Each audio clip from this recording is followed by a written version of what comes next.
باللہ من الشیطان الرجیم بسم اللہ الرحمن الرحیم بڑی الصلاۃ والسلام علیکہ یا رسول اللہ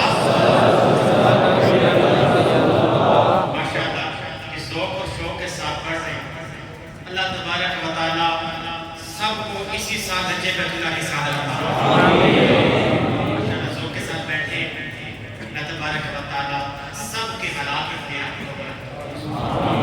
الصلاۃ والسلام علیکہ یا رسول اللہ وعلی آلک واصحابک یا حبیب اللہ الصلاۃ والسلام علیکہ یا نبی اللہ وعلی آلک واصحابک یا نور اللہ نویت سنت الاعتکاف میں نے سنت اعتکاف کی نیت کی یار اس لیے میں جب کبھی داخل مسجد یاد آنے پر اعتکاف کی نیت کر دیا کریں کہ جب تک مسجد میں رہیں گے اعتکاف کا ثواب ملتا رہے گا یاد رکھیے مسجد میں کھانے پینے سونے سیر افطاری کرنے یہاں تک کہ زمزم یا دم کیا اور پانی پینے کی بھی اجازت ہے البتہ اگر اعتکاف کی نیت ہوگی تو یہ سب چیزیں بھی ضمن جائز ہو جائیں اچھا اعتکاف کرنا کیوں ہے اعتکاف کی نیت کیوں کرنی اعتکاف کی نیت بھی صرف کھانے پینے یا سونے کے لیے نہیں ہونی چاہیے بلکہ اس کا مقصد اللہ کریم کی رضا ہے فتاوی شامی میں اگر کوئی مسجد میں کھانا پینا یا سونا چاہے تو اعتکاف کی نیت کر لے کچھ دیر ذکر اللہ کرے پھر جو چاہے کرے مطلب اب چاہے تو کھا پی یا سو سرکار والا تبارک و عالم کے مالک و محتاب صلی اللہ علیہ وآلہ وسلم کا فرمانے رحمت شان ہے من صلی علیہ صلی اللہ علیہ عشر ملک موکل بها حتی یبلغنی ترجمہ سنتے ہیں یعنی جو مجھ پر ایک مرتبہ درود پاک پڑھتا ہے اللہ کریم اس پہ 10 رحمتیں نازل فرما دیتا ہے فرمایا ایک فرشتہ اس درود پاک کو مجھ تک پہنچا بھی دیتا ہے یہ پہنچانے کی کیفیت کیا ہے ایک اور روایت کے اندر آتا ہے انکم توردون علیہ باسمائکم وسیمائکم فاحسنوا الصلاۃ علیہ بے شک تمہارے نام اور تمہاری پہچانے یا تو تمہارے چہرے یا تمہارے نام اور تمہارے باپوں کے نام میری بارگاہ میں پیش ہوتے ہیں لہٰذا مجھ پہ اچھے طریقے سے درود و سلام پڑھا کرو صلو علی الحبیب صلی اللہ علیہ وسلم پیارے صاحب بڑے لوگ فرمان مصطفیٰ صلی اللہ علیہ وسلم ہے افضل العمل النیت الصادقہ یعنی افضل عمل یہ سچی نیت کسی بھی کام میں ہم جو نیت کرتے ہیں یہ بہت ہی اہم ہر کام سے پہلے نیت کریں گے ثواب بڑھ جائے گا اعلیٰ حضرت رحمۃ اللہ تعالیٰ علیہ فرماتے ہیں ایک کام کو اگر ایک نیت سے کرو گے 1 ثواب ہے اگر اسی کام کو 40 نیتوں سے کرو گے 40 اعمال کا ثواب مل جائے گا بیان سننا بھی ایک اچھا عمل ہے اس سے پہلے بھی آپ نیتیں کر لیتے جو نیت آپ کی بنے اس سے بلند آواز سے انشاءاللہ کہہ لیجیے علم دین سیکھنے کے لیے بیان سنوں گا بادب بیٹھوں گا بادب بیٹھنا جیسے بھی ایک ادب والی کیفیت ہوتی ہے بہتر تو یہ ہوتا ہے کہ 2 زانو بیٹھ جائے اگر بعض اوقات ہوتا ہے جیسے یہاں پہ بیٹھتے ہیں سب تو یہ ہے جیسے بیٹھ جائے لیکن بعض ایسے نہیں بیٹھ سکتے تھک جاتے جیسے آسان لگے ہر وہ کیفیت جو بے ادبی والی نہ ہو اس کیفیت پہ بیٹھ جانا چاہیے دوران بیان سستی سے بچوں گا اپنی اصلاح کے لیے بیان سنوں گا جو سنوں گا دوسروں تک پہنچانے کی بھی کوشش کروں گا دوران بیان موبائل فون استعمال نہیں کروں گا اگر ہو سکے تو موبائل فون پیچھے میں ڈال دیجیے ہوتا یہ کہ ویڈیو بنا رہے ہوتے ہیں یا سوشل میڈیا میں چلا رہے ہوتے ہیں یا ویڈیو بنانے کا ارادہ ہوتا ہے کہ بعد میں دیکھیں گے جب بعد میں دیکھتے ہوئے شاید جنہوں نے ویڈیو کبھی بنائی ہو اس وقت بھی نہیں سن پاتے بیان پھر بعد میں بھی وہ سننے کا موقع نہیں ملتا لہٰذا ایک ہی مرتبہ سن لیتے ہیں تو موبائل اپنے ہو سکے تو پاکٹ میں ڈال دیجیے صلو علی الحبیب صلی اللہ علیہ وسلم پیارے سے آج کی رات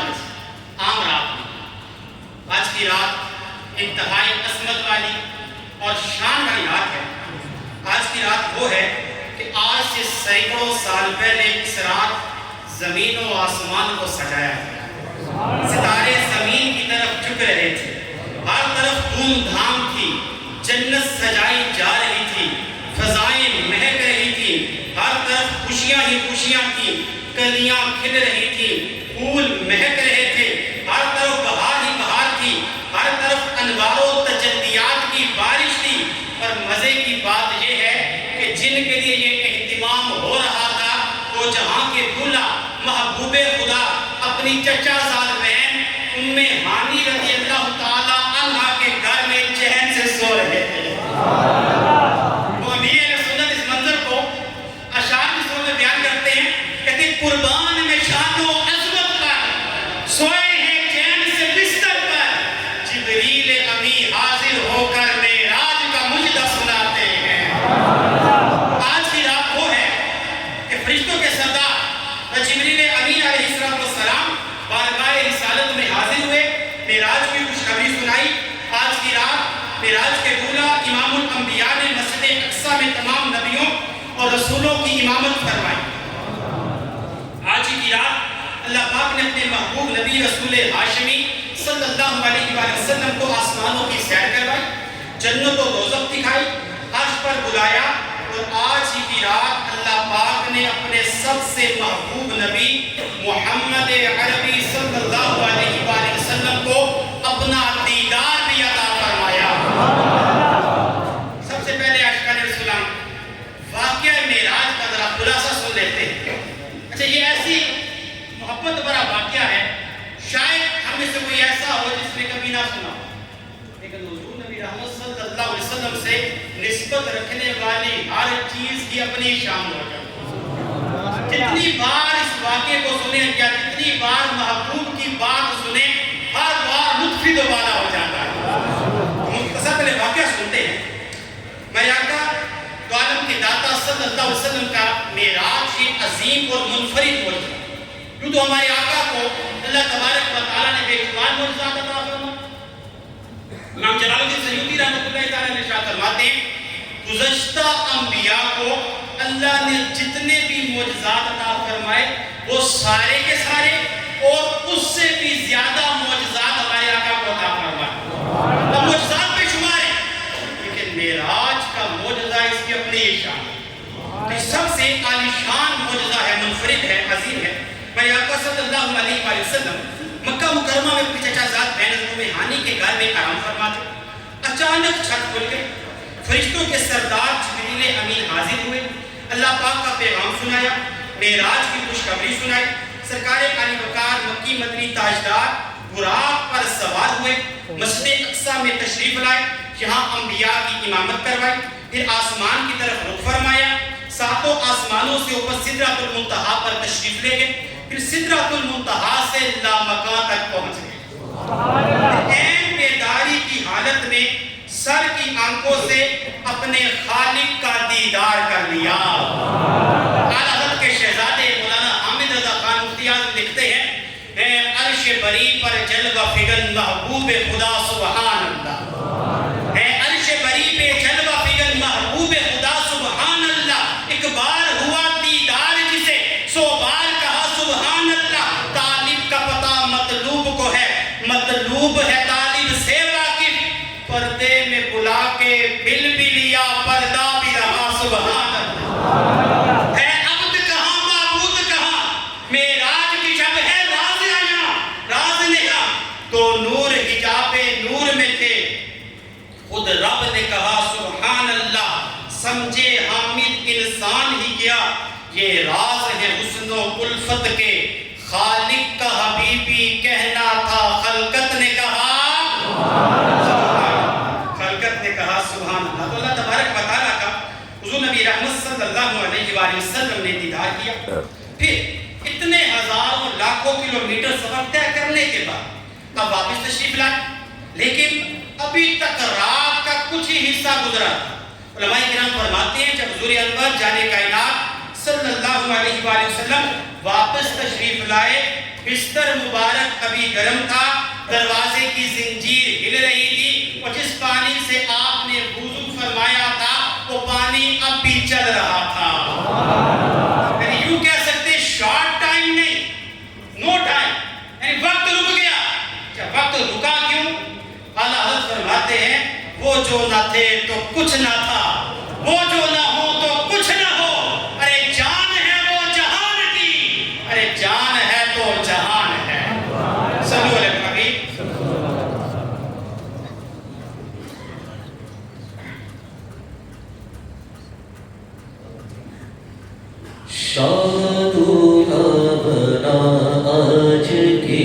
رات ہے، شاہد بنا آج کی رات، شاہد بنا آج کی رات ہے، شاہد بنا آج کی رات ہے۔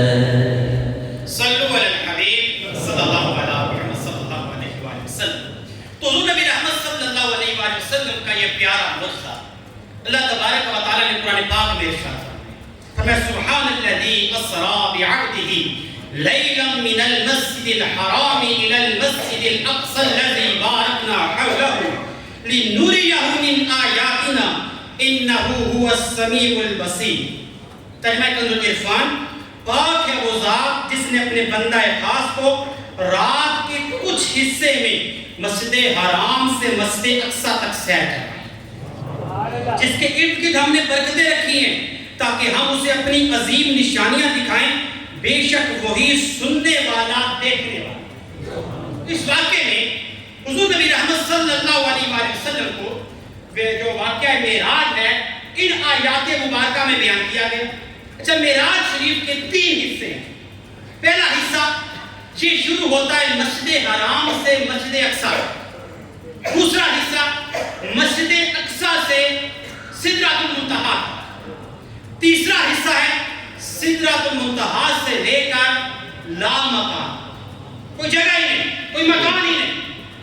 تو پہلا جو حصہ ہے جو مکہ مکرمہ سے مسجد اقصیٰ تک ہے، اسے اسراء کہا جاتا ہے۔ کیا کہا جاتا ہے؟ اسراء۔ دوسرا حصہ جو معراج شریف کا ہے، مسجد اقصیٰ سے لے کر سدرۃ المنتہا تک، اس کو کہتے ہیں معراج۔ اور تیسرا حصہ جو لامکان، سدرۃ المنتہا سے آگے لامکان تک ہے، اسے عروج کہا جاتا ہے۔ اب یہ تینوں حصے یہ یہاں پر بیان کیے گئے۔ مفسر شہید حکیم الامت مفتی ابویاد خان نعیمی رحمۃ اللہ تعالیٰ علیہ ارشاد فرماتے ہیں کہ اس آیات مبارکہ میں اللہ تبارک و تعالیٰ نے معراج کے تینوں حصوں کو بیان کیا۔ جو پہلا حصہ کہتے ہیں، جو یہاں تک فرمایا سبحان الذی اسری بعبدہ لیلا من المسجد الحرام الى المسجد الاقصى الذی بارکنا حولہ، فرمایا اس میں زمینی معراج اس کو بیان کیا ہے کہ مسجد حرام سے مسجد اقصیٰ تک گئے، یہ زمینی معراج ہوگی۔ آگے فرماتے ہیں آیت کا یہ حصہ لنریہ من آیاتنا، تاکہ ہم اس کو اپنی نشانیاں دکھائیں۔ اس میں آسمانی معراج کا ذکر ہے کہ محبوب کو آسمانوں کی سیر کروائی گئی، جنت کی سیر کروائی گئی، دوزخ کا نظارہ کروایا گیا، اس میں آسمانی معراج مراد ہے۔ فرماتے ہیں انہ هو السمیع البصیر، بے شک وہی سننے والا دیکھنے والا۔ اس کی تفسیر میں علماء کرام ارشاد فرماتے ہیں یہاں پر اللہ تعالیٰ کی ذات بھی مراد ہے، وہ بھی مراد ہو سکتی ہے کہ بے شک اللہ تعالیٰ سننے والا دیکھنے والا۔ پھر معنی کیا بنے گا؟ پھر معنی یہ بنے گا اے محبوب کہ کفار جو آپ کو ستاتے ہیں، آپ کی بات نہیں مانتے، آپ کے معجزات کا انکار کرتے ہیں، آپ پریشان نہ ہوں، آپ کا رب دیکھنے والا ہے، سننے والا ہے۔ ایک معنی یہ ہے، اور دوسرا معنی پیچھے 2 ذکر آ رہے ہیں۔ ایک ذکر آ رہا ہے اللہ تبارک و تعالیٰ کا، اور دوسرا ذکر آ رہا ہے عبد خاص کا، اللہ کے محبوب کا۔ تو دوسرا معنی مفتی ابویاد خان نعیمی رحمۃ اللہ تعالیٰ علیہ ارشاد فرماتے ہیں جہاں دوسرا معنی بھی مراد ہے، ہو سکتا ہے بے شک یہ جو میرا محبوب ہے یہ دیکھنے والا بھی ہے، سننے والا بھی ہے۔ اب معنی کیا بنے گا کہ وہ آنکھ، کوئی اور آنکھ اللہ تبارک و تعالیٰ کا دیدار نہیں کر سکتی، لیکن میرا محبوب وہ ہے کہ دیکھنے والا بھی ہے، سننے والا بھی ہے، یہ اپنے رب کا دیدار کرنے والا ہے۔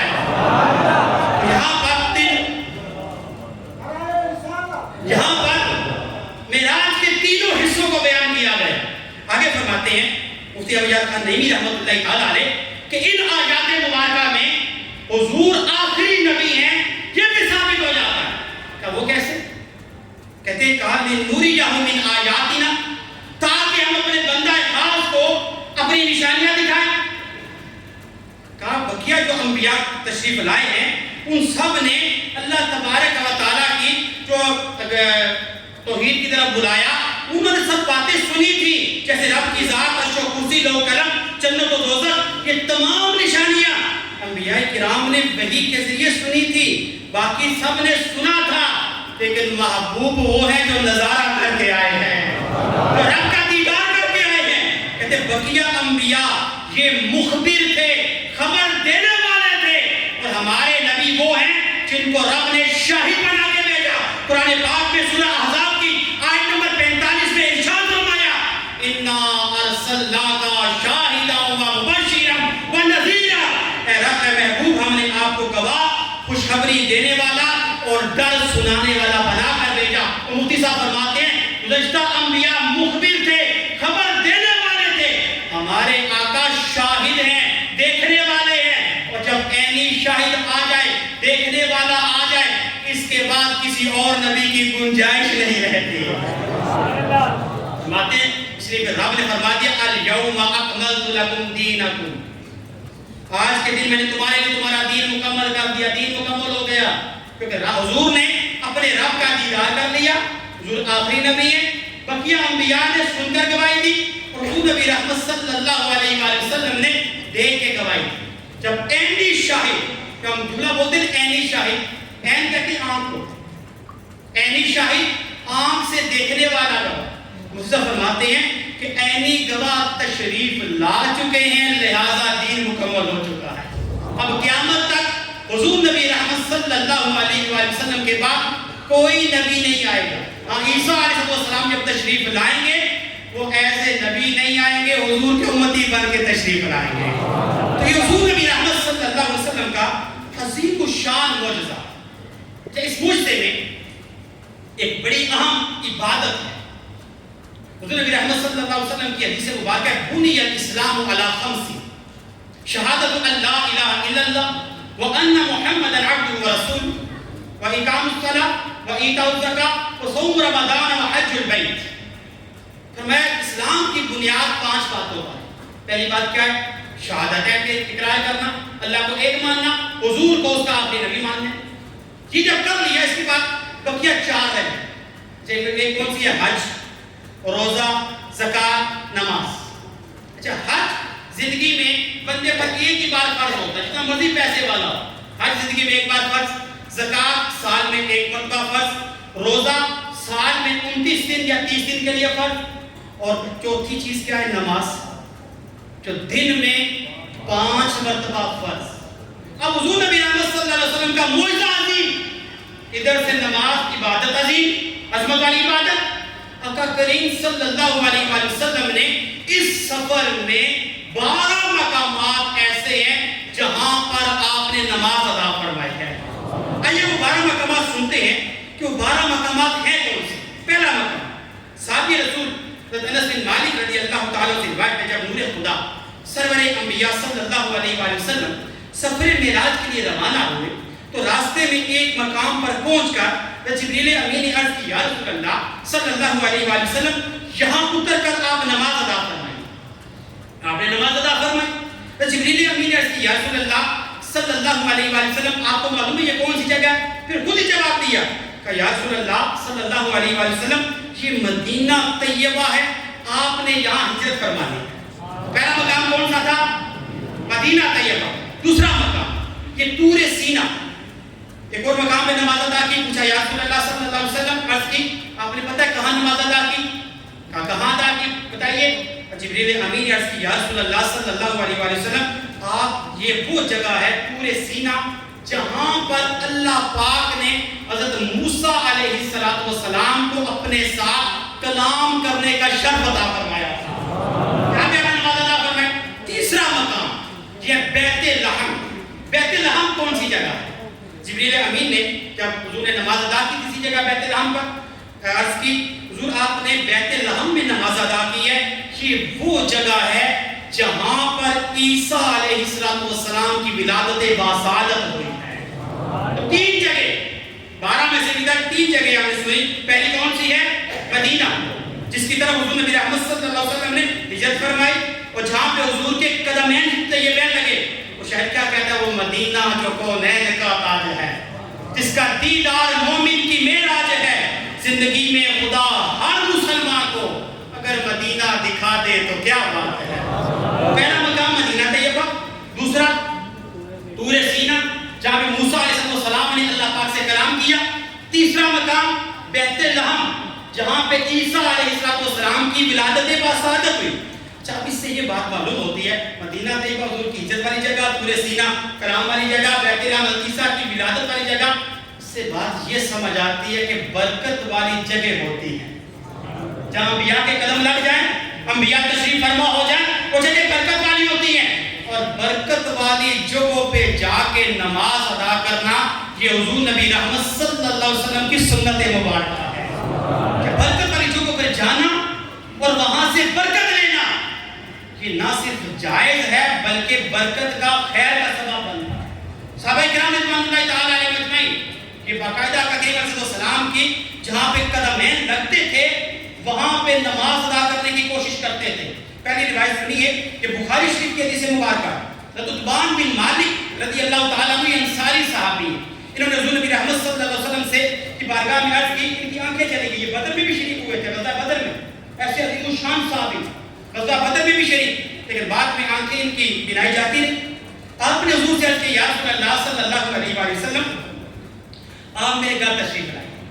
اب کیسی قسمت ہوگی، حضور کو دعوت دے رہے ہیں، حضور تشریف لے کے بھی جا رہے ہیں.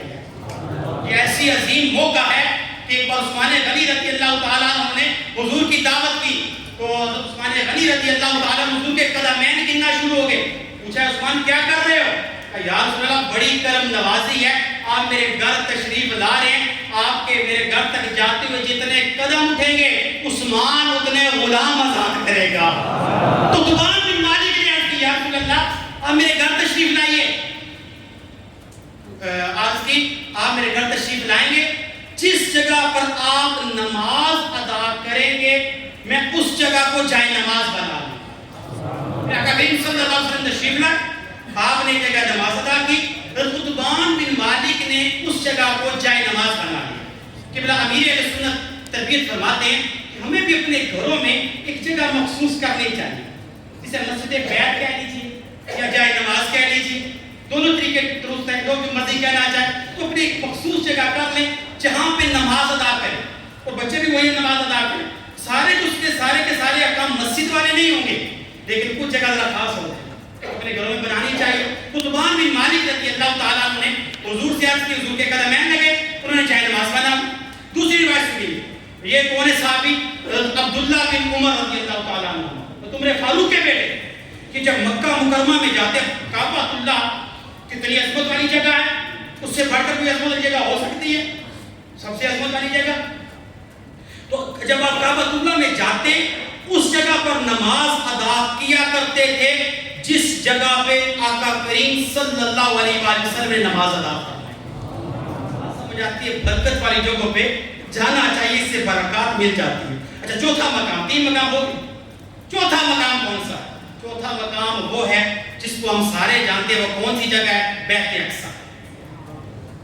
مسجد اقصی میں آقا کریم علیہ السلام نے انبیاء کو نماز پڑھائی، جس کے بارے میں امیر سنت عرض کرتے ہیں حضور کی شان میں، اقصی میں سواری جب پہنچی جبریل نے بڑھ کے کہی تکبیر، نبیوں کی امامت اب بڑھ کے سلطان جہاں فرماتے ہیں.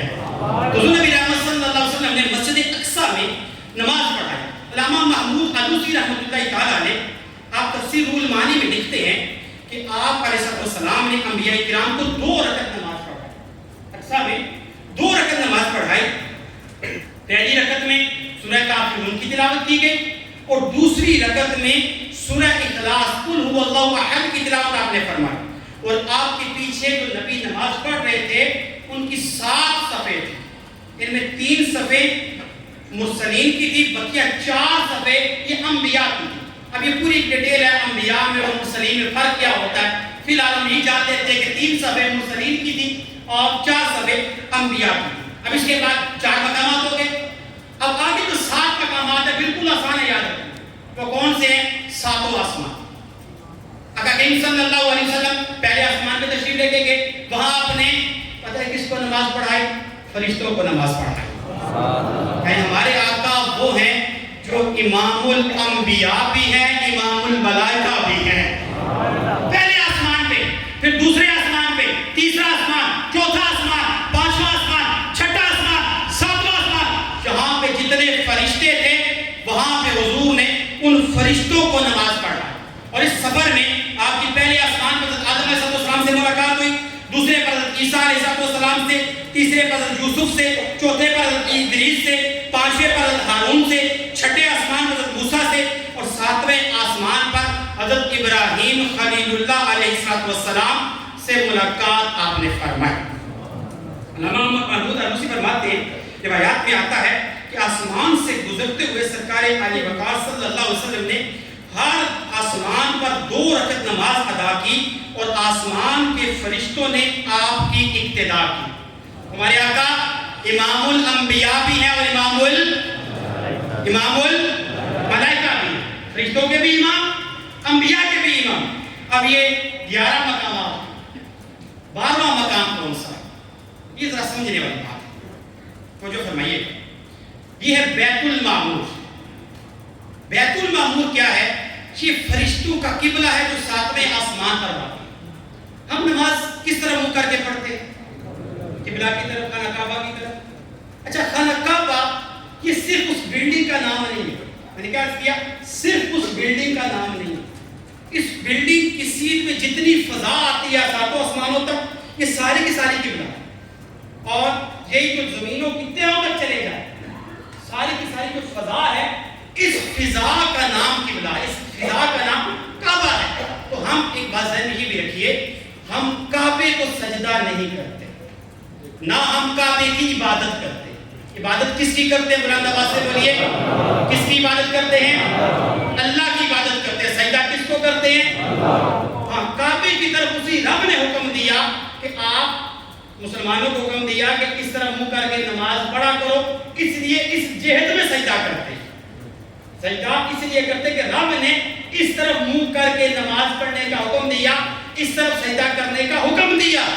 سجدہ ہم کس کو کرتے ہیں؟ اللہ کو سجدہ کرتے ہیں. تو کعبہ اللہ صرف اس بلڈنگ کا نام نہیں ہے, اس کی سیٹ میں جتنی فضا ہے 7 آسمانوں تک, یہ ساری کی ساری فضا اس کو کعبہ اللہ کہا جاتا ہے. اچھا, اب سمجھے بیت المعمور کیا ہے. بیت المعمور اس کعبے کی سیدھ میں 7ویں آسمان پر جو جگہ ہے جہاں فرشتے طواف کرتے ہیں, اس جگہ کو بیت المعمور کہا جاتا ہے. اب یہ 12واں مقام آیا جہاں حضور نبی رحمت صلی اللہ علیہ وآلہ وسلم نے فرشتوں کو نماز پڑھائی. اور پتہ ہے وہاں پر بھی امیر حضور کی شان میں عرض کرتے ہیں, معراج کی شب کو یاد رکھا, دن حشر کے کیسے بھولیں گے. تو معراج کی شب حضور بھولے نہیں, یاد رکھا. آقا کریم صلی اللہ علیہ وسلم نے جب بیت المعمور میں فرشتوں کو نماز پڑھائی تو آقا فرماتے ہیں کہ وہاں پر میں 7ویں آسمان پر پہنچا تو میں نے اپنی امت کو پایا. معراج کی شب, اب روایت میں بڑے مزے کی روایت. آقا کریم علیہ السلام فرماتے ہیں جب 7ویں آسمان پر پہنچا تو مجھ پر میری امت پیش کی گئی. میری امت میں 2 قسم کے لوگ تھے, ایک وہ لوگ جن کے لباس سفید اور صاف ستھرے تھے, اور دوسرے وہ جن کے کپڑے میلے تھے. بس میں بیت المعمور میں داخل ہوا, سفید کپڑوں والے میرے امتی بھی میرے ساتھ بیت المعمور میں داخل ہو گئے. پھر میں نے اور میری تمام مسلمان امت نے بیت المعمور میں نماز ادا کی. ذرا اندازہ لگائیے میرے آقا تو عالم کے داتا صلی اللہ علیہ وسلم نے ہم پر کیسا عظیم کرم کیا, اور ہم سے پہلے گزرے ہوئے ہم اور بعد میں آنے والے لوگوں پر کیسا کرم ہوا کہ انہوں نے حضور کی اقتداء میں نماز ادا کی. سیدی اعلیٰ فرماتے ہیں اس جماعت کا منظر کیا تھا, جماعت کیسے ہو رہی تھی. فرماتے ہیں کہ کچھ لوگ وہ تھے جو صاف ستھرے کپڑوں والے تھے, جو زیادہ نیک لوگ تھے, انہوں نے حضور کے ساتھ بیت المعمور میں نماز ادا کی. کہا جو محلہ کپڑے والے تھے, جو ہم جیسے گناہگار تھے, انہوں نے بیت المعمور کے بعد حضور کے پیچھے حضور کی اقتداء میں نماز ادا کی. تو حضور نبی رحمت صلی اللہ علیہ وسلم نے 12 مقامات جہاں پہ آپ صلی اللہ علیہ وآلہ وسلم نے نماز ادا کی. پھر اس کے بعد آپ سدرۃ المنتہا تک, وہاں پہ جبریل امین رک گئے. وہاں سے آگے کا سفر آقا نے اکیلے کیا. اور روایات کے اندر آتا ہے براق کی جو رفتار ہے, کتنی رفتار ہے, جہاں اس کی نگاہ پڑتی وہاں پہلا قدم پڑتا, اتنی رفتار براق. اچھا, یہاں سے مسجد حرام سے مسجد اقصیٰ تک براق پر تشریف لے کر گئے. مسجد اقصیٰ سے پہلے آسمان تک کیسے پہنچے؟ نور کی سیڑھی پر پہنچے. نور کی کی سیڑھی کی رفتار براق سے بھی تیز تھی. اچھا اب پہلے آسمان سے دوسرے آسمان, دوسرے سے چوتھے, اور چوتھے سے آگے تیسرے, چوتھے آگے کرتے کرتے ساتویں آسمان تک کہ فرشتوں کے پروں پہ پہنچے. فرشتوں کے پروں پہ جانے والی جو رفتار تھی یہ نور کی سیڑھی سے بھی تیز تھی. اس سے آگے جبریل امین کے پروں پہ پہنچے سدرۃ المنتہا تک, اور یہ جو جبریل کی رفتار تھی یہ پچھلی تمام رفتاروں سے تیز تھی. اب جب سدرۃ المنتہا سے آگے تشریف لے گئے, اب آقا پہلے رف رف پہ تشریف لے کے گئے, اس کی رفتار اس سے بھی تیز. اس سے آگے پھر آقا اپنی رفتار سے تشریف لے کر گئے جو پچھلی تمام رفتاروں سے تیز تھی. وہاں رب کا آپ نے دیدار کیا, راز و نیاز کی باتیں. اب یہ رب جانتا ہے اور محبوب جانتا ہے, یا جتنا رب نے بتایا یا اس کے محبوب نے بتایا اتنا ہمیں معلوم ہے, پر کیا کیا خالق جانے مخلوق جانے, اور آقا کریم صلی اللہ علیہ وسلم کو معلوم ہے. تو اس موقع پر 3 تحفے خاص کر کے پیش ہوئے. پہلا تحفہ کیا؟ سورہ بقرہ کی آخری آیات یہ عطا ہوئی. نمبر 2 5 نمازیں عطا ہوئی. یہ پورا واقعہ بھی عرض کر دو 50 نمازوں والا. ویسے آپ نے 50 نمازوں کا واقعہ کئی مرتبہ سنا ہے, لیکن حضور کی شان ہی ہے کتنی مرتبہ سنے, ہر مرتبہ نیا لطف آتا ہے. آج اس کی کچھ ساتھ میں ہم وضاحت بھی سنیں گے جو علماء کرام نے ارشاد فرمائی. اور تیسرا شرک و کفر سے بچنے والے امتیوں کے لیے بخشش. اب اللہ تبارک و تعالیٰ نے ارشاد فرمایا ہے محمد صلی اللہ علیہ وسلم این حاجت جبریل, آپ کو چلتے ہوئے جبریل نے اپنی کوئی حاجت بیان کی تھی, وہ بیان فرمائیے. آقا کریم صلی اللہ علیہ وسلم نے عرض کیا یا رب عز و جل, تو خوبی بخوبی جانتا ہے کہ جبریل کی حاجت کیا ہے. جبریل نے بندہ کیا کہا, یہ بھی دیکھیے حضور کے صدقے ہم گناہگاروں پہ کتنے کرم ہو رہے ہیں. جبریل امین نے یہ عرض کی تھی کہ آپ رب سے جا کر یہ دعا یہ التجا کیجئے گا کہ جبریل یہ چاہتے ہیں کہ جب آپ کی امت پل صراط سے گزرے وہاں پر میں ان کے لیے پر بچھا دوں. یہ جبریل کی طلب تھی. اور حضور نبی رحمت صلی اللہ علیہ وسلم کو اللہ تبارک و تعالیٰ نے فرمایا کہ جبریل نے یہ کہا تھا کہ پل صراط پر آپ کے امتیوں کے لیے پر بچھائیں. ہم نے اس کو اجازت دے دی, مگر یاد رکھیے آپ کی امت میں سے یہ عنایت صرف اس پر ہوگی جو آپ سے محبت بھی کرے گا اور آپ کا فرما بردار بھی بنے گا. دونوں چیزیں پیارے صاحب بہت اہم ہیں. حضور کی محبت یہ ایمان کی جان ہے. کیا کہا, قرآن تو ایمان بتاتا ہے ہی نہیں, ایمان یہ کہتا ہے میری جان ہے یہ. تو حضور کی محبت اگر دل میں نہیں ہے, بخاری مسلم شریف کی حدیث مبارکہ ہے لا یؤمن احدکم حتی اکون احب الیہ من والدہ وولدہ والناس اجمعین. تم اس وقت تک کامل مومن ہو ہی نہیں سکتے جب تک مجھ سے ہر شے سے بڑھ کر محبت نہ کرو.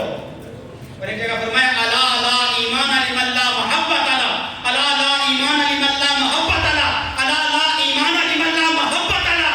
خبردار سن لو, اس بندے کا کوئی ایمان ہی نہیں ہے جس کی محبت ہی نہیں ہے. حضور سے محبت ایمان کی جان ہے. اس کے بعد اگلا جو حکم ہے حضور کے احکامات کو بھی ماننا ہے. فرمایا جو آپ کے سے محبت بھی کریں گے اور آپ کے فرما بردار بھی ہوں گے. آقا کریم صلی اللہ علیہ وسلم نے فرمایا سچ بولنے کی ترغیب دلائی, ہم نے سچ بولنا, جھوٹ سے نفرت کرنی ہے. ہمیں غلط کاموں سے منع کیا گیا, بے حیائی کے مناظر دیکھنے سے منع کیا گیا, غلط کام کرنے سے منع کیا گیا, گندی لینگویج, گالی گلوچ, بیہودہ الفاظ استعمال کرنے سے منع کیا گیا. ان تمام کاموں سے رکنا ہے, اور جن کاموں کے کرنے کا حکم دیا گیا ان کاموں کو بجا لانا ہے. یہ فرما برداری. پتہ ملتا کیا ہے, قل ان کنتم تحبون اللہ فاتبعونی یحببکم اللہ. اے محبوبہ فرما دیجئے اگر تم اللہ سے محبت کا دعویٰ کرتے ہو میری اتباع کرو. اب ملے گا کیا, اللہ پاک تمہیں اپنی محبت کی خیرات عطا فرما دے گا. حضور کی محبت بھی اور حضور نبی رحمت صلی اللہ علیہ وسلم کی فرما برداری بھی, تابعداری بھی چاہیے. ویسے تابعداری میں اچھا اشکال جو پیچھے تشریف فرما کے قریب بھی تشریف لے آئیے. ماشاءاللہ اشکال کافی زیادہ ہو گئے تعداد, تو اپنے مسلمان بھائیوں کی جگہ کچھ ادا کرتے جب کچھ قریب بھی بولتے جائیں تو کیا کچھ جو دروازوں میں موجود ہیں وہ بھی اندر تشریف لے آئیے. ایک دو سے بھی بات جا کے خیر خائی کرتے ہوئے ذرا قریب بھی پڑھنے سے کریں. صلو علی الحبیب صلی اللہ علیہ محمد صلی اللہ علیہ وآلہ وسلم. تو آپ کو سنتے ہیں روایت موسیٰ علیہ السلام کی 50 نمازوں والی، اور اس سے حاصل ہونے والے چند بڑے پیارے پیارے اسباق بھی سنیں گے انشاءاللہ الکریم. تو معراج کی رات اللہ تبارک و تعالیٰ نے اس امت کو 5 نمازیں عطا فرمائیں. لیکن پہلے 5 نہیں، پہلے کتنی تھی؟ بلند آواز سے بولیے 50.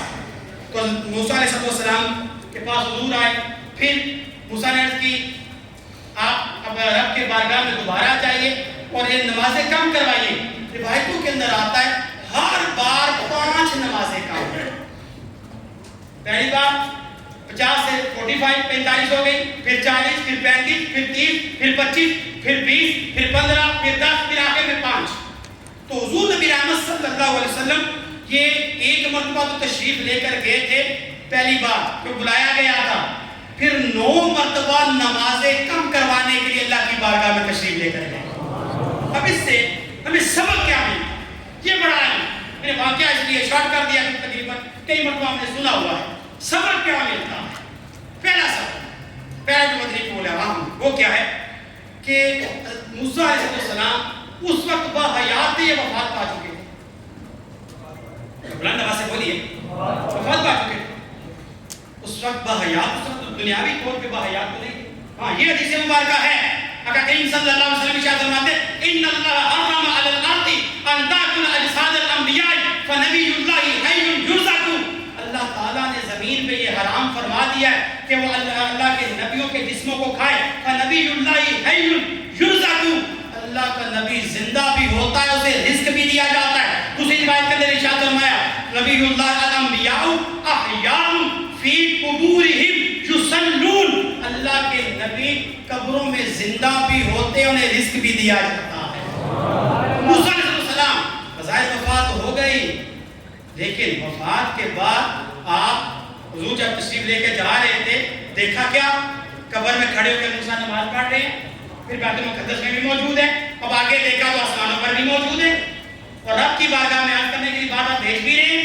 اس سے بات یہ سمجھ آئی جو فوت شدہ ہو جاتے ہیں ہوں وہ اللہ والے، اگر وہ اللہ والے ہوں تو فوت ہونے کے بعد بھی مدد کر سکتے ہیں، وہ مدد کر سکتے ہیں. یہ موسیٰ علیہ السلام کی مدد ہی ہے نا. ان کی اگر ریکویسٹ نہ ہوتی 50 نمازیں تھی نا، تو فوت ہونے کے بعد موسیٰ علیہ السلام نے مدد فرمائی. دوسرا مدنی پھول کیا ہے؟ وہ یہ ہے کہ اللہ تبارک و تعالیٰ کو یہ پتا تھا یا نہیں پتا تھا کہ نمازیں میں نے آخر میں 5 ہی چھوڑ دی. اللہ تعالیٰ کو ہر شے کا علم، ظاہر کو بھی جانتا ہے، باطن کو بھی جانتا ہے، جو ہو چکا اس کو بھی جانتا ہے، جو بعد میں ہونا، سب کچھ اللہ تعالیٰ ہر شے کا علم جانتا ہے. روایات کے اندر تو اس سے بہت کچھ آیا، لیکن صرف بات کو سمجھنے کے لیے اندھیری رات میں فل اندھیرا ہو، کالی چونٹی ہو، اس کے دل میں کیا چل رہا ہے رب یہ بھی جانتا ہے، ہر شے کو جانتا ہے. تو رب کو یہ پتا تھا کہ آخر میں نے 5 نمازیں چھوڑنی ہے. یہ پتا تھا 50 فرض کیوں کی، 50 کا حکم کیوں چاہ فرمایا. علماء کرام فرماتے ہیں کہ یہاں سے یہ بات بھی سمجھ آ جاتی ہے کہ حضور نبی رحمت صلی اللہ علیہ وسلم کا یہ بار بار جانا اور یہ اللہ تعالیٰ کے نبیوں کا، اللہ کے پیاروں کا بیچ میں واسطہ آ جانا، ان کا وسیلہ آ جانا، یہ بڑا عام ہوتا ہے. اس وسیلے کی وجہ سے، ان کے واسطے کی وجہ سے مشکل کام میں آسانیاں ہو جاتی ہیں. جب کوئی دعا کر رہے ہوں کسی نبی کا وسیلہ دے دیا کرے، کسی اللہ کے نیک بندے کا وسیلہ واسطہ دے دیا جائے تو اس میں برکات مل جاتی ہے. ڈائریکٹ بھی تو معاف ہو سکتی تھی نماز، لیکن بعد موسیٰ کا وسیلہ بیچ میں آیا. تیسرا مدنی پھول کیا ہے؟ وہ یہ ہے کہ موسیٰ علیہ السلام خود بھی دعا کر سکتے تھے رب کی بارگاہ کہ اللہ کلام پہلے کرتے ہیں، اب بھی دعا کر سکتے تھے اللہ میں عرض کرتا ہوں کہ حضور نبی رحمت صلی اللہ علیہ وسلم کی امت پہ 50 کی بجائے کم نمازیں کر دے، خود کر دیتے. لیکن موسیٰ یہ بتاتے ہیں کہ تمہارے نبی کی رب کی شان میں عزت کیا ہے، میں نے بھی کوئی بات کرنی ہو تمہارے نبی کے ذریعے سے ہی رب سے کرتا ہوں. حضور کی عظمت و شان یہ بات سمجھ آتی ہے. اور چوتھا جو نقطہ ہے بڑا کمال کا ہے، علماء فرماتے ہیں کہ اصل میں موسیٰ علیہ السلام نے طلب کی تھی رب کے دیدار، خود دیدار ہو نہیں سکا. تو کیا حالت کہتے کس کو دیکھا یہ موسیٰ سے پوچھے کوئی، آنکھ والوں کی ہمت پہ لاکھوں سلام۔ تو خود موسیٰ دیدار کر نہیں سکے تھے، تو آپ کی تمنا یہ تھی کہ حضور بار بار دیدار کریں، یہ حضور نبی رحمت صلی اللہ علیہ وسلم بار بار دیدار کریں اور میں بار بار آپ کا دیدار کروں۔ یہ عاشقان رسول ایسا کرتے ہیں کہ جب کوئی مدینہ جائے اور خود مدینہ دیکھا نہ ہو، کیا کرتے ہیں بار بار اس کی آنکھوں کو دیکھ لیتے ہیں کہ یہ آنکھیں وہ ہیں جنہوں نے حضور کے شہر مدینہ کو، حضور کے گنبد خضرا کا نظارہ کیا۔ ملے تھے راہ میں نوبہار کس لیے موسیٰ، ملے تھے راہ میں نوبہار کس لیے موسیٰ، یہ دید حق کا بہانہ حضور جانتے ہیں، یہ دید حق کا بہانہ حضور جانتے ہیں۔ صلو علی الحبیب صلی اللہ علیہ محمد صلی اللہ علیہ وآلہ وسلم۔ پیارے سے بھی ملا کیا وہاں سے؟ کس چیز کا تحفہ ملا؟ بلند آواز سے بولیے، نماز کا تحفہ ملا۔ اب زمانے بھر کا یہ دستور ہے، تحفوں کی ناقدری کرتے یا اس کی قدر کی جاتی ہے؟ جو لوگ تحفے کی عزت نہیں کرتے ان کو کیا عزت سے دیکھا جاتا ہے؟ یا تجھے میرے تحفے کی بھی قدر نہیں ہے، ہمارے تحفے کی کیا ویلیو؟ تو تحفہ رب نے عطا فرمایا، اس کی ویلیو کتنی زیادہ ہے۔ تو نماز اتنا عظیم الشان تحفہ ملا، اب ذرا ہم غور کریں ہماری نمازیں کتنی ادا ہوتی ہیں۔ فجر کے لیے بعض اوقات کیوں ہوتا ہے وہ جی آنکھ نہیں کھلتی، اگر ہماری فلائٹ ہو پھر آنکھ کھلتی ہے نہیں کھلتی، ڈیوٹی جانے کے لیے ٹائم تبدیل ہو جائے آنکھ کھلتی ہے نہیں کھلتی، کوئی اہم کام ہو آنکھ کھلتی ہے نہیں کھلتی۔ نماز فجر کے لیے صرف آنکھ نہیں کھلتی، زور کے لیے کام کا بہانہ، دیگر اور چیزوں کا بہانہ، عصر کے لیے اور بہانہ، مغرب کے لیے، عشاء کے لیے نیند جلدی آ جاتی ہے، عجیب و غریب ہم نے خود ساختہ بہانے بنائے۔ پانچوں نمازیں پڑھنا پیارے اسلامی بھائیوں ایک دن میں فرض ہے ہمارے اوپر، اور جو نمازیں ادا نہیں کرتے، سر روایت سنیے، معراج کے دور آئیے، معراج کا ہی واقعہ کہتے معراج کی رات میں ایسے لوگوں کے پاس سے گزرا جن کے سر پتھر سے کچلے جا رہے تھے، جب بھی انہیں کچل دیا جاتا وہ پہلے کی طرف دوبارہ درست ہو جاتا۔ بڑا سا پتھر ہو، اگر کبھی ہماری انگلی پہ کوئی وزنی چیز گری ہو، انگلی کی کیا حالت ہوتی ہے؟ اگر یہی چیز سر پہ گرے تو بڑا پتھر تھا، ان کے سر پہ پھینکا جاتا، سر کچلے جاتے۔ کچلنا سمجھتے ہیں؟ ہڈیاں وغیرہ ٹوٹ گئی، دب گیا، کیما بن گیا اس کا۔ فرمایا کہ ان کے سروں کو کچلا جا رہا تھا، پھر کچھ دیر میں تو درست ہو جاتے، اور سلسلہ یوں ہی چلتا رہا۔ تو آپ نے پوچھا ہے جبریل یہ کون ہے؟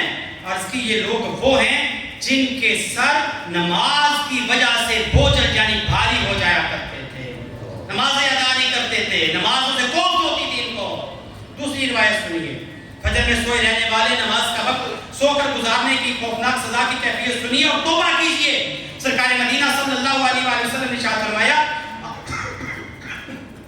آج آپ نے دیکھا کہ ایک شخص لیٹا ہوا ہے، اس کے سرانے یعنی سر کے پاس ایک شخص پتھر اٹھائے کھڑا ہے اور پیر در پہ پتھر سے اس کا سر کچل رہا ہے۔ ہر بات کچلنے کے بعد سر پھر ٹھیک ہو جاتا ہے۔ میں نے پوچھا فرشتوں یہ کون ہے؟ بتایا گیا کہ وہ شخص ہے جس نے قرآن کریم پڑھا پھر اس کو چھوڑ دیا اور فرض نمازوں کے وقت میں یہ سو جایا کرتا تھا۔ تو نماز چھوڑنا یہ کوئی چھوٹا گناہ نہیں ہے۔ چوری کرنا کیا سمجھتے ہیں؟ شراب پینا کیا سمجھتے ہیں؟ سود لینا، رشوت لینا چھوٹا گناہ ہے؟ حرام کام ہے۔ ہم اس کو کہتے ہیں بہت بڑے گناہ ہے۔ بھیا نماز چھوڑنا یہ ان سے بھی بڑا گناہ ہے، یہ بھی حرام ہے۔ سنیے بے نمازی کی سزا، روایات کے اندر آتا ہے کہ جو بندہ سستی کی وجہ سے نماز چھوڑ دے اللہ پاک اسے 15 سزائیں دے گا۔ 6 سزائیں دنیا میں، 3 موت کے بعد، 3 قبر میں اور 3 قبر سے نکلتے وقت۔ دنیا میں ملنے والی 6 سزائیں، نمبر 1 اس کی عمر سے برکت ختم کر دی جائے، نمبر 2 اس کے چہرے سے نیک بندوں کی نشانی مٹا دی جائے، نمبر 3، اللہ پاک اسے کسی عمل پر ثواب نہیں دے گا۔ نمبر 4، اس کی کوئی دعا آسمان تک نہیں پہنچے گی، دعائیں کر کے تھک جاتے ہیں۔ نمبر 5، دنیا میں اس سے لوگ نفرت کریں گے۔ نمبر 6، نیک بندوں کی دعاؤں میں اس کا کوئی حصہ نہیں ہوگا۔ یہ 6 دعائیں دنیا میں، اور اب 3 دعائیں جو موت کے وقت ملیں گی۔ نمبر 1، وہ ذلیل ہو کر مرے گا، بھوکا مرے گا، پیاسا مرے گا۔ اگر اسے دنیا بھر کے سمندر پلا دیا جائے پھر بھی اس کی پیاس نہ بجھے گی۔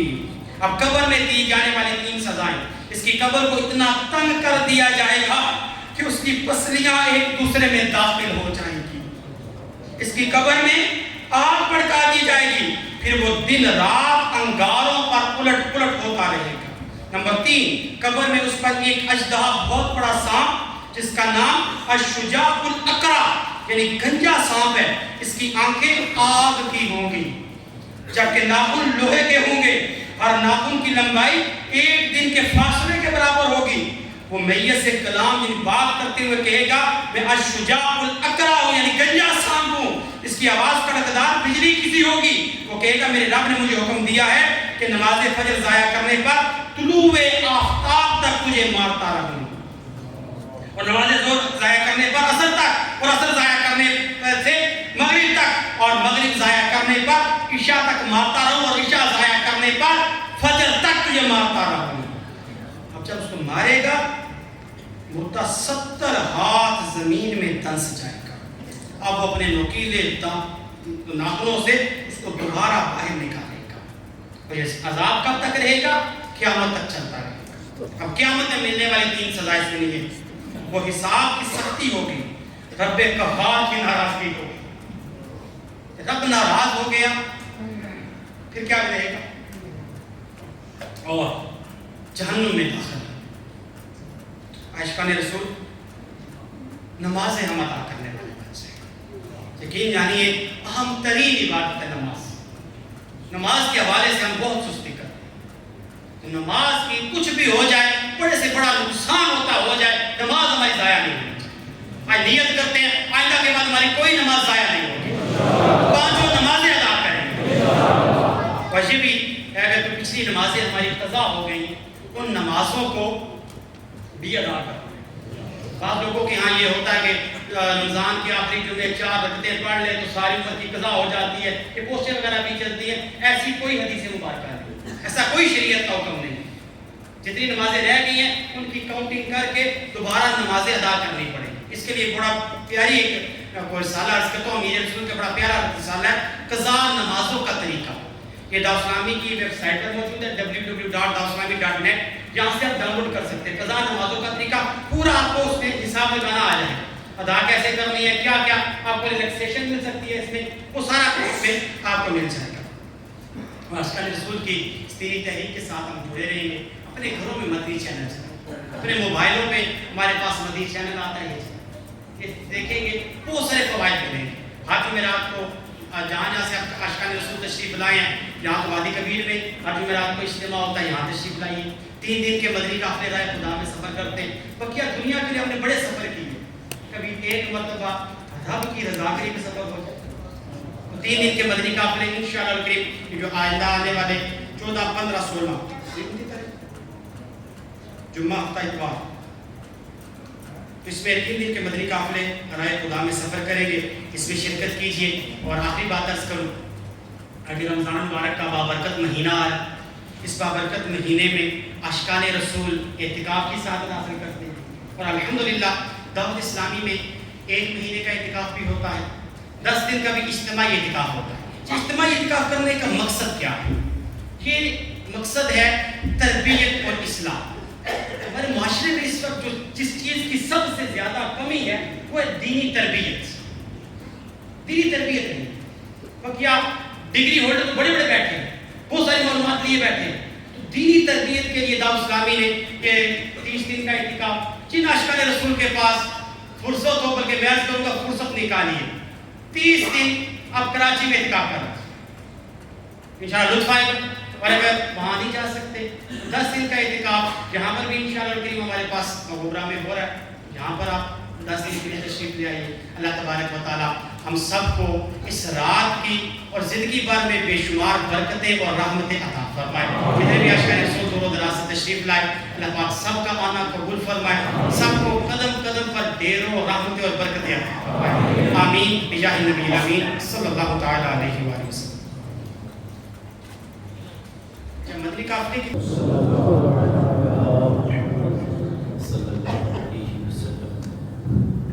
پیارے پیارے اسلامی بھائیوں, بڑی مبارک رات ہے, رحمتیں چمک چمک برس رہی ہیں.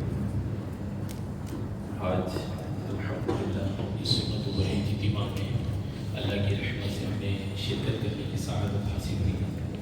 تو آئے مل کر اللہ تبارک و تعالیٰ کی بارگاہ میں دعا کرتے ہیں. دعا کے آداب میں آتا ہے کہ دعا کے لیے ہاتھ اتنے اٹھائیں یا تو سینے کی سیدھ میں, یہ اتنے اٹھائیں کہ گدے کی سیدھ میں, یہ اتنے اٹھائیں کہ چہرے کی سیدھ میں, یہ اتنے بلند کر لیں کہ بغلوں کی سفیدی نظر آئے. چاروں طریقوں میں سے جس طرح کے ہاتھ اٹھائیں دہلی کا رخ آسمان کی جانب رکھیں کہ دعا کا قبلہ آسمان ہے, اور اس یقین کے ساتھ کہ وہ ارحم الراحمین ہماری دعائیں قبول کرنے والا ہے. آئیے اپنے رب کی بارگاہ میں دعا کرتے ہیں. الحمدللہ رب العالمین, الصلاة والسلام على سید المرسلین, جزا اللہ عنا سیدنا و مولانا محمد صلی اللہ علیہ وسلم صلاة و سلام علیک یا سیدی یا رسول یا ارحم الراحمین یا ارحم الراحمین یا ارحم الراحمین یا ربنا یا ربنا یا ربنا یا ربنا یا ربنا یا اللہ یا رحمان یا رحیم یا اللہ یا رحمان یا رحیم یا اللہ یا رحمان یا رحیم یا حنان یا منان یا حنان یا منان یا ارحم الراحمین. اللهم إنا على ذكرك وشكرك وحسن عبادتك. اللهم ربنا آتنا في الدنيا حسنة وفي الآخرة حسنة وقنا عذاب النار. يا مقلب القلوب ثبت قلوبنا على دينك. اللهم أجرنا من النار, اللهم أجرنا من النار, اللهم أجرنا من النار يا أرحم الراحمين. اللهم إني أسألك الجنة ونعوذ بك من النار يا أرحم الراحمين.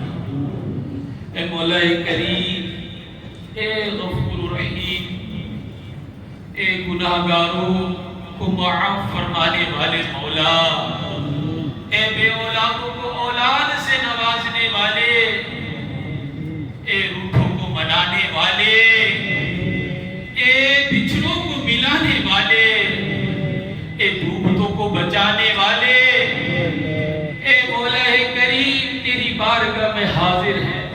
الہی نگاہیں جھکی ہے, ہاتھ اٹھے ہیں. مولا آج شب معراج کی مبارک رات ہے. یقیناً رحمتیں چھما چھم برس رہی ہیں. ہم گناہگار, سیاہکار, بدکار تیری بارگاہ میں حاضر ہیں. مولا یقیناً ہم نے گناہ میں کوئی کسر نہ چھوڑی, تجھے ناراض کرنے میں مولا یقیناً کوئی کسر نہ چھوڑی. لیکن مولا تو نے ہم پہ مسلسل اپنی رحمت رکھی. اے کریم گناہ اتنے کر گئے کہ ہمیں خود نہیں پتا کس کس گناہ کا ذکر کرے. مولا تو جانتا ہے. زندگی تیری نافرمانی کرتے کرتے گزر گئی. اے مولا تو سب جانتا ہے، ہمیں تو یاد بھی نہیں کہ کون سے گناہ کیا۔ اے مولا آج تیری بارگاہ میں آئے، تجھ سے سوال نہ کرے تو کس سے کرے؟ کریم ہم گناہگار یہاں موجود ہیں، تیری رحمت پر آس لگائے۔ اے مولا تیری رحمت بہت بڑی ہے، ہمارے گناہ یقیناً تیری رحمت کے سامنے کچھ بھی نہیں ہوتا۔ تجھے تو خبر ہے میں کتنا برا ہوں، تجھے تو خبر ہے میں کتنا برا ہوں، اے موگو میرے چھپا میرے مولا، تو اے موگو میرے چھپا میرے مولا، مجھے نیک انسان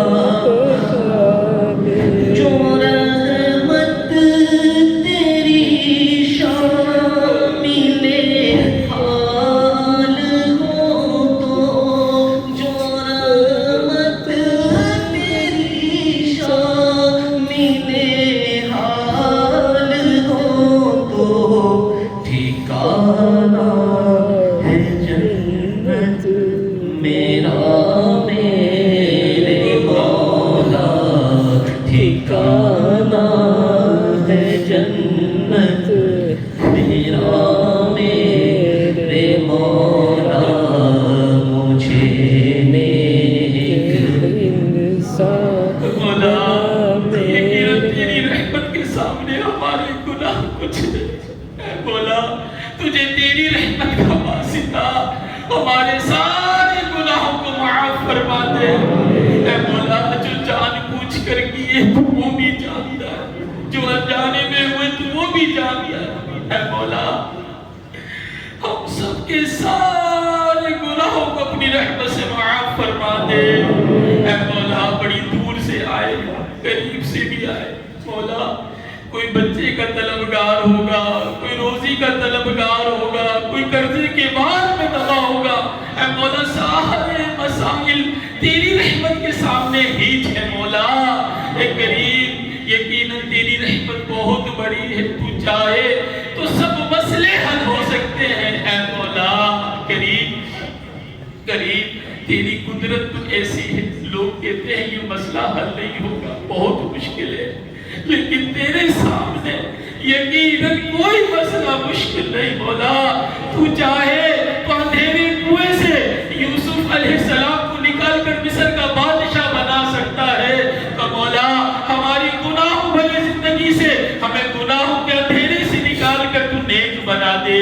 اے مولا اے بے روزگار جو ہے ان کو تو رزق دے سکتا ہے مولا، تو سب پہ رزق حلال کے دروازے کھول دے۔ اے مولا تمام مسائلوں پر اپنی رحمت کی نظر فرما دے۔ اے کریم ہم تیری بارگاہ میں حاضر ہوئے ہیں، رجب کا مہینہ ان قریب بس اب ہم سے جدا ہونے والا ہے۔ کریم تیرے کرم سے ماہ رجب نصیب ہوا، لیکن ہماری زندگی میں کوئی تبدیلی نہ آئی، اور یوں ہی رجب ہم نے نیکیاں بھی نہ کر سکے، عبادت بھی نہ کر سکے، اور ان قریب یہ ماہ رجب اب گزرنے والا ہے۔ رجب کے بارے میں ہم نے یہ سنا تھا کہ رجب کی راتوں میں صدائیں لگائی جاتی ہیں کہ ہے کوئی مانگنے والا اسے عطا کیا جائے، ہے کوئی مغفرت کا طالب کہ اسے بخش دیا جائے، ہے کوئی مانگنے والا اسے عطا کر دیا جائے، ہے کوئی اولاد کا طالب اسے اولاد دے دی جائے، ہے کوئی روزی میں برکت والا اسے روزی میں برکت دے دی جائے۔ لیکن مولا اے کریم ہم نے پورا رجب اے مولا غفلت میں گزار دیا، ہم گناہگار حاضر ہیں۔ اے مولا ہم مغفرت کی بھیک لینے کے لیے حاضر ہیں۔ اے مولا تجھے ماہ رجب کا واسطہ، اے کریم ماہ رجب کی اس مبارک رات کا واسطہ، اے مولا کریم اے مولا ہم سب کی بے حساب مغفرت فرما دے۔ اے مولا ہماری خطاؤں کو معاف فرما دے۔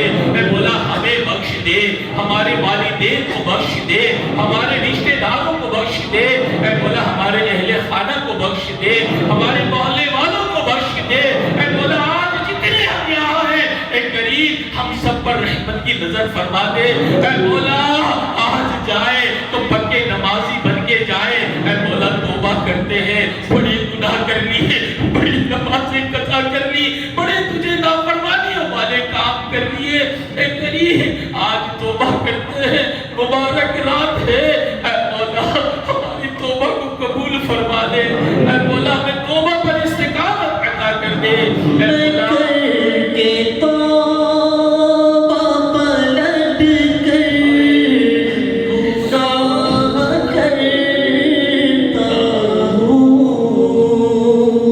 میں کر کے توبہ پلٹ کر گناہ کرتا ہوں، حقیقی توبہ کا کر دے شرف عطا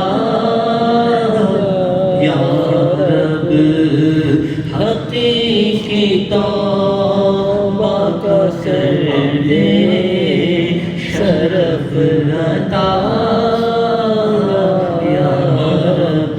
سچی پکی توبہ ہم سب کا مقدر فرما دے، توبہ پر استقامت عطا فرما، اے مولا نمازوں کی سستیاں دور فرما دے، سچا پکا نمازی بنا دے، آج رات محبوب کریم وہ یہ تحفہ ملا، اے مولا ہمیں اس تحفے کی قدر کرنے کی توفیق عطا کر دے، اے مولا نمازوں میں ذوق اور شوق عطا کر دے، سجدوں کی لذتیں عطا فرما دے، اے مولا تلاوت قرآن کا ذوق عطا کر دے، تلاوت قرآن کا شوق عطا کر دے، اے مولا ہماری زبان پر اپنے پاک کلام کو آسان فرما دے، اے مولا کریم مولا سنتوں بھری زندگی ہم سب کا مقدر فرما دے، سنتوں سے محبت عطا کر دے، اے مولا سنت عام کرنے والا بنا دے، اے کریم ارحم الراحمین مولا جتنے پریشان حال ہیں سب کی پریشانیاں دور فرما، تنگ دستیاں دور فرما، بے اولادیاں دور فرما، مولا جو قرضوں کے بار میں دبے قرضے سے خلاص عطا فرما، اے کریم ارحم الراحمین جو جادو ٹونوں میں گرفتار ہے مولا کریم ان کے لیے بھی آسانیاں عطا فرما، اے مولا کریم جہاں کہیں مسلمان کفار کے ظلم و ستم کا نشانہ بن رہے مولا تو مسلمانوں کی حفاظت فرما، مسلمانوں کی عزت آبرو کی حفاظت فرما، مولا بالخصوص فلسطین اور شام کے مسلمانوں کی حفاظت فرما، اے مولا تو ان کی مدد فرما، اے ارحم الراحمین مولا کریم مالک و مولا ملک عمان میں دعوت اسلامی کو مستحکم فرما، مخلص مددگار عطا فرما، اے مولا جتنے اسلامی بھائی اس وقت حاضر ہیں کریم ہاتھ اٹھائے ہیں جو جو دلوں میں ہے وہ تیرے علم میں ہے، اے مولا سب کی جائز دعاؤں پر تمناؤں پر اپنی رحمت کی نظر فرما، اے مولا ہمارے ملک اور تمام مسلمان ممالکوں کی سرحدوں کی حفاظت فرما، اے مولا کریم اس ملک پر بھی اپنی رحمت کی نظر فرما، اے مولا ارحم الراحمین امیر اہل سنت اور تمام مشائخ اہل سنت کا سایہ شفیق ہمارے سروں پر تا دیر قائم و دائم فرما، اے مولا ہمیں بار بار حج کی سعادت عطا فرما، بار بار پیارا پیارا کعبہ میٹھا میٹھا مدینہ دیکھنا ہم سب کا مقدر فرما دے، اے مولا کریم مبارک رات ہے یقیناً تیری رحمتیں چھپا چھپ برس رہی ہے، اے مولا اس بھرے اجتماع میں کوئی تو تیرا نیک بندہ ہوگا، اے مولا اس کا صدقہ کریم اے مولا ہماری دعائیں اس کے صدقے قبول فرما دے، اے مولا اس کی آمین کا صدقہ کریم ہم سب پر اپنی رحمت کی نظر فرما دے، اے مولا مدینے کی مشک بار ہواؤں کا تجھے واسطہ مولا جو مانگ سکے اپنی رحمت سے عطا کر دے، جو بن مانگے رہ گیا مولا تو سب جانتا ہے، ہمارے حق میں جو بہتر ہے مولا تو عطا فرما، کہتے رہتے ہیں دعا کے واسطے بندے تیرے، کہتے رہتے ہیں دعا کے واسطے بندے تیرے، کر دے پوری آرزو ہر بے کسو مجبور کی، کر دے پوری آرزو ہر بے کسو مجبور کی، آمین آمین یا رب العالمین۔ ان اللہ وملائکته یصلون علی النبی یا ایھا الذین آمنوا صلوا علیہ وسلموا تسلیما۔ اللهم عنا سيدنا ومولانا محمد صلى الله عليه وسلم صلاة وسلاما عليك يا سيدي يا رسول الله۔ سبحان ربك رب العزة عما يصفون وسلام على المرسلين والحمد لله رب العالمين۔ بحق لا إله إلا الله محمد رسول الله صلى الله تعالى عليه وسلم۔ صلاة والسلام يا حبيبي مرحبا جد الحسين مرحبا يا نور العين مرحبا يا حبيبي مرحبا جد الحسين مرحبا يا نور العين مرحبا کعبے کے بدرو تجا تم پہ کروڑوں درود، طیبہ کے شمس و ضحا تم پہ کروڑوں درود، یا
ہم بدوں کو بھی نبھالو یا نبی سلام علیکہ یا رسول سلام علیکہ یا حبیب سلام علیکہ صلوات اللہ علیکہ رحمتوں کے تاج والے دو جہاں کے راج والے عرش کی معراج والے عاصیوں کی لاج والے یا نبی سلام علیکہ یا رسول سلام علیکہ یا حبیب سلام علیکہ صلوات اللہ علیکہ جھکنے کے وقت نانا کلمہ طیب پڑھانا مکر شیطان سے بچانا اپنے دامن میں چھپانا یا نبی سلام علیکہ یا رسول سلام علیکہ یا حبیب سلام علیکہ صلوات اللہ علیکہ حشر میں سرکار آنا میرے عینوں کو چھپانا اپنے غم سے بخشوانا ساتھ لے جنت میں جانا یا نبی سلام علیکہ یا رسول سلام علیکہ یا حبیب سلام علیکہ صلوات اللہ علیکہ جان کر کافی سہارا لے لیا ہے در تمہارا خلق کے وارث خدارا لو سلام اب تو ہمارا یا نبی سلام علیکہ یا رسول سلام علیکہ یا حبیب سلام علیکہ صلوات اللہ علیکہ یا نبی سلام علیکہ یا رسول سلام علیکہ یا حبیب سلام علیکہ صلوات اللہ علیکہ الصلاة والسلام عليك يا رسول الله الصلاة والسلام عليك يا نبي الله والصلاة والسلام عليك يا نبي الله وعلى آلك وصحبك يا نور الله مجلس کے اختتام کی دعا پڑھ لیجئے سبحانک اللہم سبحانك اللهم بحمدک وبحمدك لا الہ الا انت لا إله إلا أنت استغفرک أستغفرك واتوب الیک وأتوب إليك سبحانک اللہم سبحانك اللهم بحمدک وبحمدك لا الہ الا انت لا إله إلا أنت استغفرک أستغفرك واتوب الیک وأتوب إليك سبحانک اللہم سبحانك اللهم وبحمدک وبحمدك لا الہ الا انت لا إله إلا أنت استغفرک أستغفرك واتوب الیک وأتوب إليك الصلاة والسلام عليك يا نبي الله والصلاة والسلام عليك يا نبي الله